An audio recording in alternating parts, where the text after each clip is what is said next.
The courtroom was silent, the air thick with tension. All eyes were on the man in the orange jumpsuit standing before the judge. Former Officer Daniel Hayes, once a respected cop, now stood accused of a crime so severe that the jury had returned a unanimous verdict: guilty. The words that followed sealed his fate. "Daniel Hayes, you are hereby sentenced to death." A hushed gasp rippled through the room. Some looked satisfied, others shocked. But no one was more devastated than the German shepherd sitting in the back, ears perked, eyes locked onto his owner. Max, Daniel's loyal K9 partner, had been by his side for years, through every mission, every dangerous chase, every quiet night at home. And now, something inside the dog seemed to shift. Daniel didn't fight back. He didn't plead for his life. He only let out a long breath, as if he had expected this. But the way he glanced toward Max, just for a second, held something unspoken, a connection that ran deeper than words. As the officers moved in to take Daniel away, Max let out a low, uneasy whimper. No one paid much attention. To them he was just another police dog. But if they had looked a little closer, they would have seen something in his eyes. Something determined. That night, as Daniel sat alone in his cell, waiting for the final days of his life to tick away, Max was restless. He refused food, refused to be handled by anyone else. The officers tried to take him to a new handler, but he wouldn't budge. And then something happened. A guard on night duty heard it first, the low, guttural growl echoing through the station. The sound of claws scratching against concrete. A flicker of movement caught on the security cameras. Too fast to be just any dog. And then the power cut out. What happened next would leave the entire police department questioning everything they thought they knew about loyalty. Because Max wasn't just any dog. He was about to do the unthinkable. The darkness inside the station was thick and unsettling. Officers muttered under their breath as they scrambled for flashlights, their beams cutting through the pitch-black hallways. The sudden power outage had taken everyone by surprise. Officer Carter, who had been watching the security cameras, was now staring at a blank screen. Just moments ago he had seen something that didn't make sense. A shadow moving too fast, too deliberate. And then, just like that, the entire system shut down. "Check the backup generator," someone ordered, their voice tense. A few officers rushed toward the maintenance room, but deep in the silence, something else was happening. A low growl echoed through the empty corridors, sending a chill down the spine of those who heard it. It wasn't an ordinary sound. It was guttural, almost calculated. Max was nowhere to be seen. Just hours ago he had been sitting in his kennel, refusing to eat, refusing to move. But now he was gone. His cage door was wide open, and the heavy-duty latch that kept it shut was lying on the floor, bent out of shape as if it had been forced open. "Where's the dog?" one officer asked, shining his flashlight around. "Must have slipped out when the power went down," another guessed, but he didn't sound convinced. Max had been trained for years as a K9 officer. He knew commands, knew the rules. But tonight something in him had changed. He wasn't just a police dog anymore. He was something else, something determined. Meanwhile, deep inside his cold cell, Daniel Hayes sat with his back against the wall, staring at the faint glow of the emergency lights outside his bars. He wasn't scared. Maybe he should have been. Maybe most men in his position would be. But Daniel had already accepted his fate. He knew there was no escaping what was coming. His mind drifted to Max. He wondered what would happen to him. Would he be given to another handler? Would he end up in a shelter, confused and alone? The thought made something in Daniel's chest tighten. Max wasn't just a dog. He was his partner, his best friend, the only soul who had never doubted him, never questioned his loyalty. And then, just as Daniel exhaled, something strange happened. A sound, so faint that most wouldn't have noticed, echoed through the vents above him. Slow, rhythmic tapping. Daniel's brows furrowed. He knew that sound. Claws against metal. For the first time since his sentencing, Daniel felt something unfamiliar stir inside him. Oh, but how? The station was locked down. The kennel was far from the cells. There was no way Max could have made it this far. Ugh. Suddenly, a loud crash rang through the building. Officers shouted, rushing toward the source of the noise. The emergency lights flickered, barely holding on to their last bit of power. In the confusion, no one noticed the shadow slipping through the gaps, moving low, silent. Max had never been aggressive before. Never acted out. But tonight he wasn't following commands. Tonight he was making his own. As officers checked doors and hallways, Max moved like a ghost through the station. He knew this place like the back of his paw. Every corner, every hidden passage. He had spent years watching, learning. And now, he was using that knowledge for something no one would have expected. The old air duct near the holding cells had a weak panel. Max had seen it kicked loose once before. No one thought much of it at the time. But now it was exactly what he needed. Daniel, still in his cell, heard it before he saw it. A faint scrape, a shift in the air. And then, two glowing eyes staring at him through the darkness. For a moment, Daniel thought he was imagining things.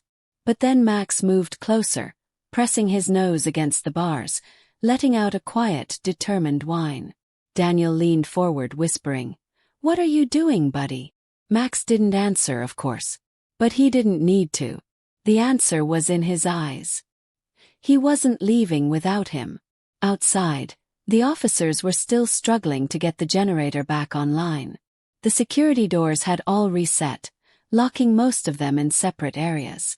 It was chaos, but no one realized yet that in the middle of it all, something much bigger was happening.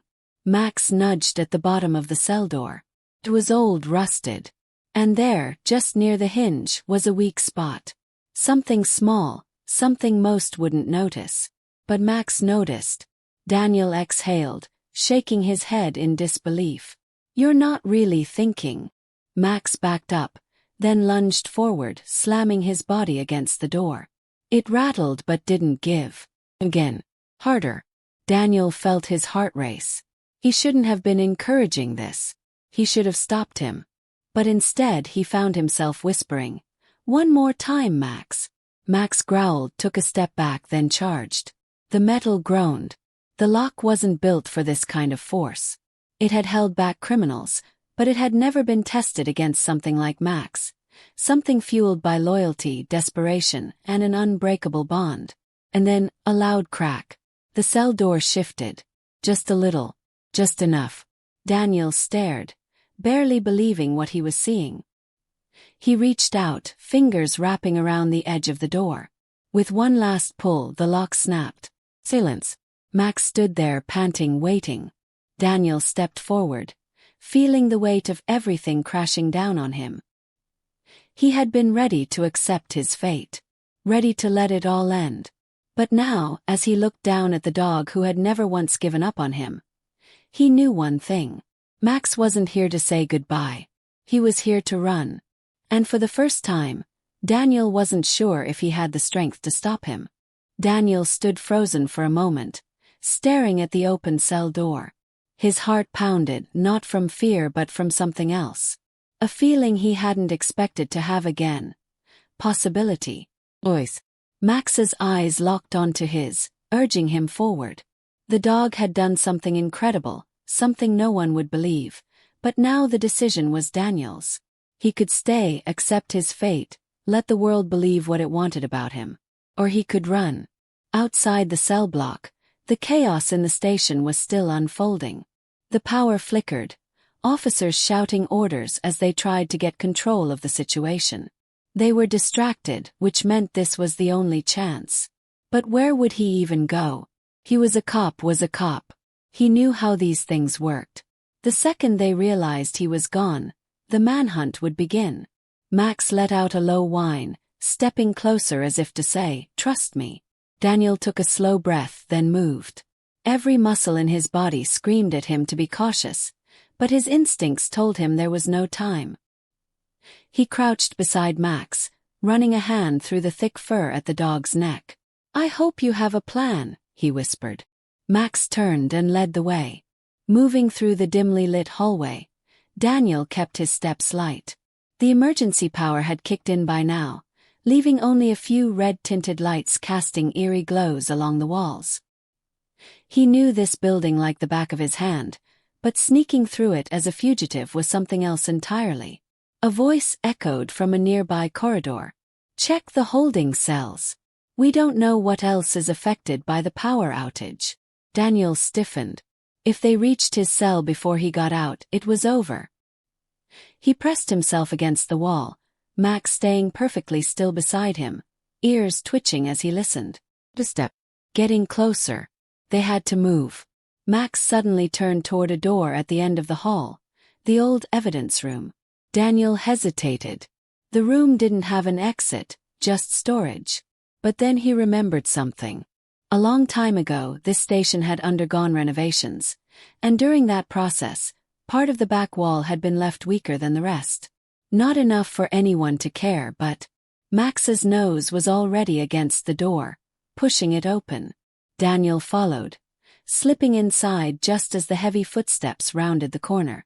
He barely shut the door in time. Through the crack, he saw flashlights sweeping over the empty holding cell. "Where the hell is he?" Silence.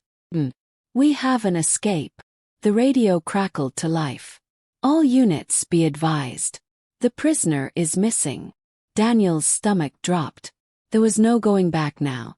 Max was already sniffing along the back wall, his nails scraping against the worn concrete. He looked back at Daniel, eyes sharp, waiting. Daniel ran a hand down his face.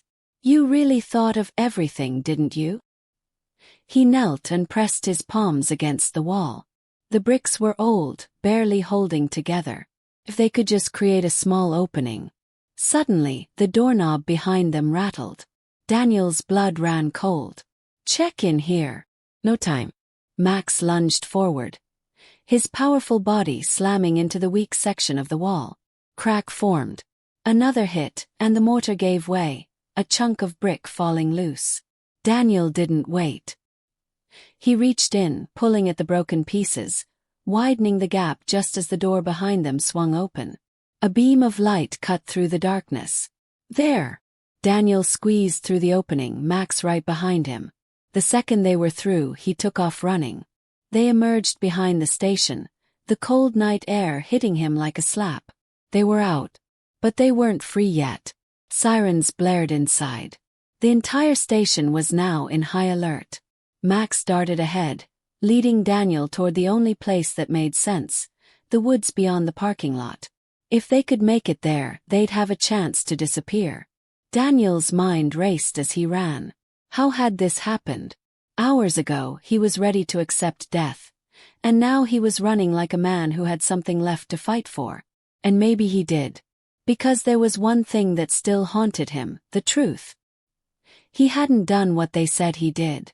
But proving it from a prison cell had been impossible. He had been framed, set up, betrayed by people he once trusted. And now he had a chance to find out who. But first they had to survive the night. The night air was sharp, carrying the sound of sirens blaring behind them. Daniel's breath came in short, controlled bursts as he sprinted after Max, his heart hammering against his ribs. Every instinct told him to keep moving, but the weight of what he had just done pressed heavy on his chest. He was no longer just an accused man awaiting execution. He was a fugitive. Max ran ahead, ears alert, muscles tense. He wasn't just running, he was leading. He had a destination in mind. Daniel had spent years trusting Max with his life. And now, he had no choice but to do it again. Behind them, the police station was alive with chaos. Officers scrambled into vehicles, engines roaring to life, tires screeching against the pavement. Radios crackled with orders. "All units be advised. The fugitive is on foot. Last seen heading toward the forest behind the station. Suspect is dangerous. Approach with caution." Daniel knew exactly what that meant. The second they spotted him, they wouldn't hesitate. No one cared about whether he was guilty or not anymore. He was a problem that needed to be handled. Max veered sharply to the right, leading them toward an overgrown section of the fence that lined the station's perimeter. The wire mesh was rusted, sagging in spots, and Daniel didn't need to be told what Max was thinking. He grabbed hold of the loose section, pulling hard, creating just enough of an opening. Max slipped through first. Daniel sucked in a breath and forced himself after him, ignoring the way the sharp metal tore at his shirt. The second he was through, they bolted into the dense tree-line. Darkness swallowed them whole. The towering trees, thick with leaves, blocked out most of the moonlight, casting the forest in deep shadows. It was disorienting, but they didn't stop. Daniel's boots sank into the damp earth as he followed Max deeper into the woods. His pulse roared in his ears. If they could just put enough distance between themselves and the officers, if they could find a place to lay low. A sudden burst of headlights cut through the trees to their left. A patrol car had pulled up near the fence. Doors slammed. "Search the area. He's close." Daniel ducked, pressing himself against a thick tree trunk, Max crouching low beside him. Flashlights flickered through the darkness, beams cutting across the undergrowth as officers moved in. The tension was suffocating. One wrong move, one sound, and it would be over. Max remained perfectly still. His breathing slow, controlled. Daniel could feel his own pulse racing, but he forced himself to match Max's calm. Years of training had taught him how to stay unseen, how to wait for the right moment. The footsteps came closer. "Check over there, behind those trees." Daniel clenched his fists. If they turned just a little, if they shone their light in the right direction. Max's ears twitched. Then, before Daniel could react, the dog moved. Not away but forward. It was subtle, almost unnoticeable, but Max shifted just enough to create a small disturbance in the brush, just far enough to the side. The nearest officer snapped his head toward the sound. His flashlight beam swung wide. "There. I think I saw something." The others turned, rushing toward the movement. Daniel didn't waste a second. The second the officers were distracted, he moved. He crouched low, weaving through the trees with Max at his side. The dog had just done the impossible. He had drawn attention away, buying them precious seconds. But they weren't safe yet. The distant roar of a helicopter cut through the night sky. Daniel's stomach clenched. He knew that sound all too well. They were pulling out all the stops. If the searchlights found them, there would be nowhere to hide. Max picked up speed, leading them deeper into the trees. The ground became uneven, sloping downward toward a ravine Daniel vaguely remembered from years ago. It had been part of a training exercise once, a steep drop leading to a river that ran through the outskirts of town. Max skidded to a halt near the edge, glancing back at Daniel. There was no hesitation in the dog's eyes, no doubt. Daniel swallowed hard, glancing over his shoulder. The helicopter was getting closer. The officers were still searching behind them, but it wouldn't take long for them to realize their mistake. Daniel looked at Max, then at the dark waters rushing below. It was a long drop, and it was their only chance. Before he could second-guess himself, Daniel took a step back, then jumped. Cold air rushed past Daniel as he plunged into the dark waters below. The shock of it hit him like a brick, knocking the breath from his lungs. The river was moving fast, its current dragging him under before he could even register which way was up. For a few terrifying seconds, everything was a blur, water roaring in his ears, limbs flailing as he fought to surface. Then, through the chaos, a splash nearby. The dog had jumped without hesitation, just like Daniel knew he would. Daniel forced himself to focus, kicking hard against the pull of the current until his head broke the surface. He gasped for air, whipping around in search of Max. He caught sight of him just ahead, paddling furiously, his head barely above the water. The river was carrying them fast, twisting through the rocky terrain, but it was also their only advantage. The officers wouldn't be able to follow this way. Not easily. The helicopter's searchlight skimmed over the treetops, but the dense canopy kept them hidden, at least for now. Daniel forced his arms forward, struggling to keep up with Max as they were pulled downstream. His muscles burned from exhaustion, but stopping wasn't an option. A bend in the river appeared ahead. The water churned violently, slamming against jagged rocks. Daniel's pulse spiked. They hit that wrong. He barely had time to react before the current yanked him forward. He braced himself, twisting at the last second to avoid a direct collision. His shoulder scraped against the rough stone, pain shooting through his arm, but he kept moving. Max, lighter and faster, had already managed to push himself toward the calmer water near the bank. Daniel followed, dragging himself onto the muddy shore with what little strength he had left. He collapsed onto his back, chest rising and falling in ragged breaths. Max shook out his drenched fur, stepping closer to Daniel and nudging his face with a wet nose. Quiet whine, concerned.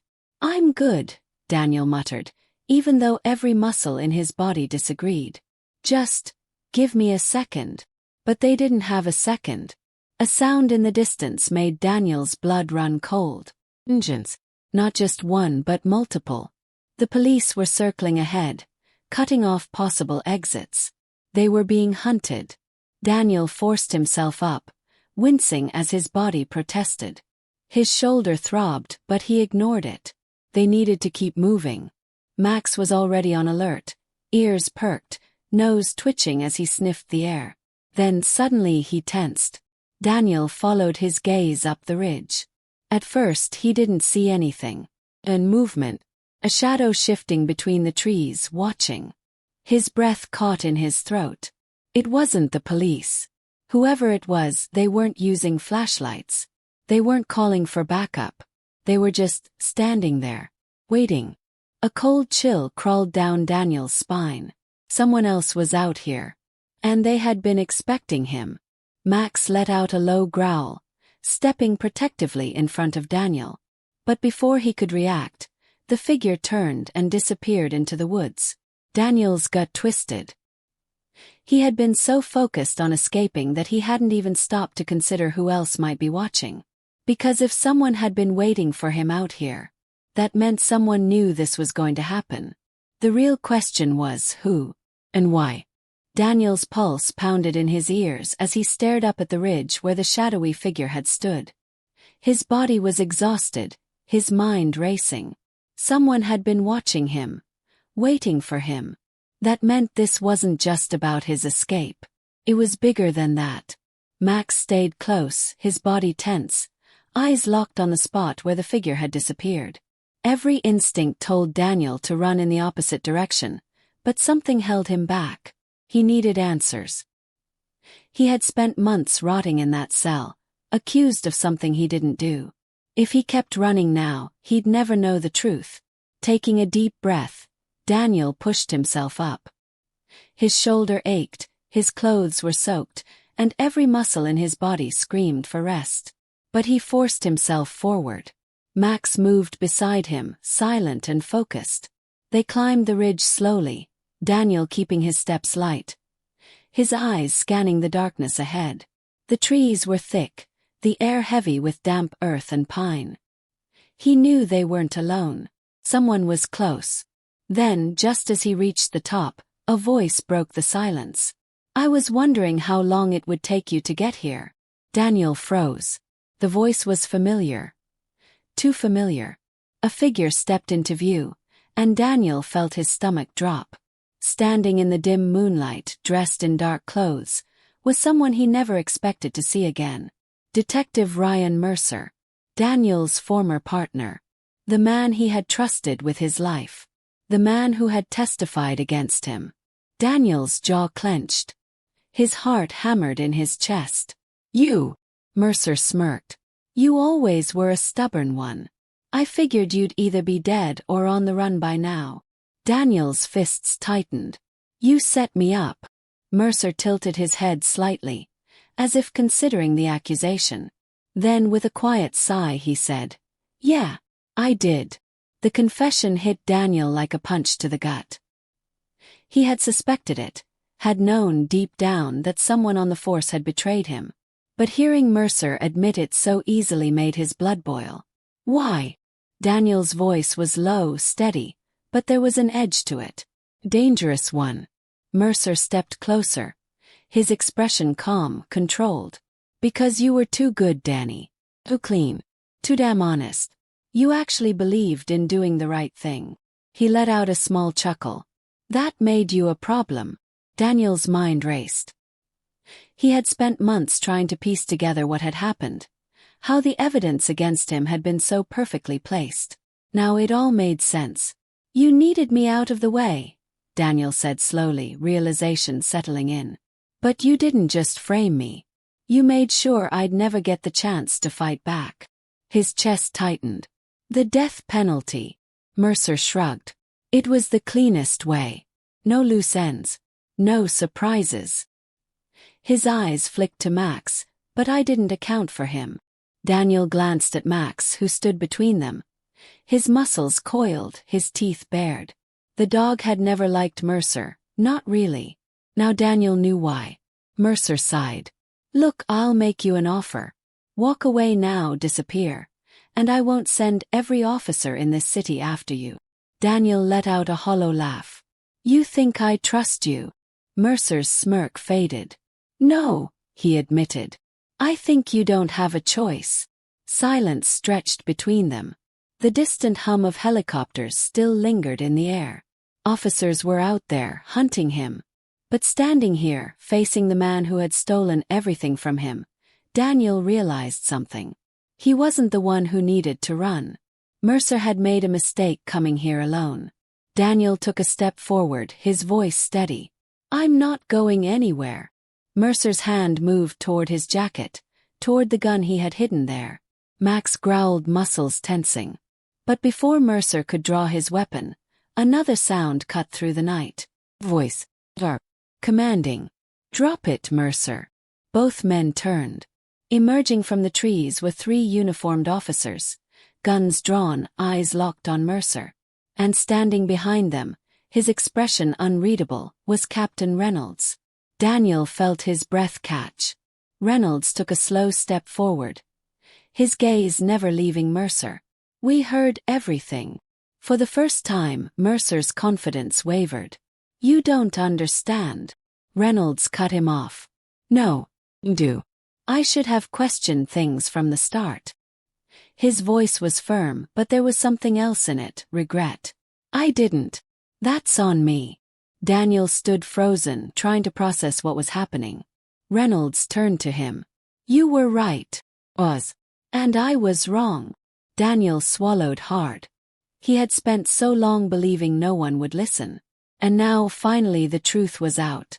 Mercer took a step back, but the officers closed in. There was nowhere left to run. For the first time in months, Daniel felt something he hadn't allowed himself to feel. Oh. Max let out a low, satisfied huff, as if he had known all along that this was how it would end. And maybe, in a way, he had. Daniel stood frozen, his breath uneven as he watched the officers move in on Mercer. It felt unreal, like some twisted dream he hadn't fully woken up from. For so long, he had believed no one would ever hear his side of the story, that the truth would die with him. But now, standing here drenched and exhausted with Mercer's lies exposed, he felt something shift inside him. Mercer's face hardened as 2 officers grabbed his arms, forcing him to the ground. He didn't fight, didn't argue. Maybe he knew it was over. Maybe he thought he could still talk his way out of it later. But for the first time, Daniel saw something in his former partner's eyes that he had never seen before. Fear. Captain Reynolds stepped forward, his expression grim as he crouched beside Mercer. You took an oath, he said, his voice quiet but sharp. And you threw it away. Mercer didn't answer. He just looked away, jaw clenched. Daniel exhaled slowly, turning to Reynolds. There were a million things he could have said, but in the end, he only asked one. How? Reynolds met his gaze, understanding the weight of the question. I started asking questions after you escaped. The way you ran. It didn't look like a guilty man trying to hide. It looked like someone who knew the truth and had no other choice. He paused. Then Max. The way he wouldn't leave you, the way he refused to listen to anyone else. I should have paid attention to that from the start. Daniel looked down at Max, who sat beside him, ears alert but body calm. He had known. He had known all along. Reynolds straightened, motioning for one of the officers to step forward.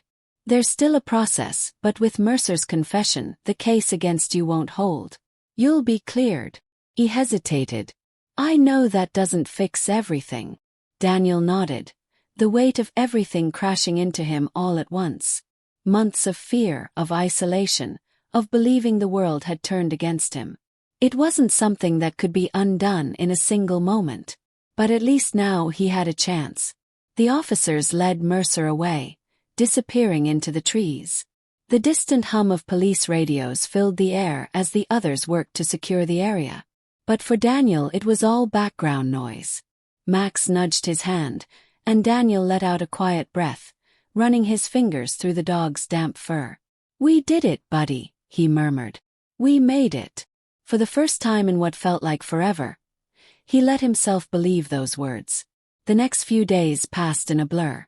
The legal process moved quickly once Mercer's involvement was exposed. Witnesses came forward, officers who had ignored their doubts finally spoke up, and the evidence that had once seemed so airtight crumbled under scrutiny. Daniel was officially exonerated. The charges were dropped. His name was cleared. But freedom didn't feel like the celebration he had once imagined. It was quieter, heavier. There was no undoing what had been done. No way to erase the nights spent locked away, the fear that had taken root deep inside him. The department offered him his badge back. Chance to return. To pick up where he left off. But Daniel turned it down.